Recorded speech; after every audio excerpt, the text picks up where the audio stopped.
आलुको ल हेर्नुहोस् त हेर्नुहोस् कत्रो भयो त्यसको ठुलो हो कि मैले है अस्ट्रेलियामा ल हेर्नु त आलु केही गरेको होइन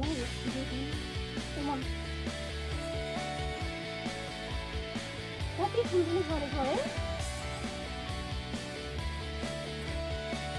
उठिने जानु त कता यत्तिकै छोडिदिँदा नि होइन गोडेको गरेर गोडेर है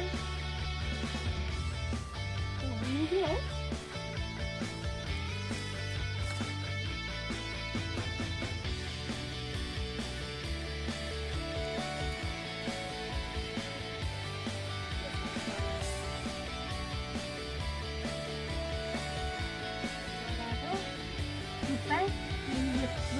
हेर्नुहोस् त आलु कत्रा कत्रा हुन् बारी अलि धेरै हुनेको त बारी हेर्नुहोस् त कत्रा कत्रा फल्छ नि यसो जरा यसो काटेर पिसाएको काटेर लगाएको हो गरे अलि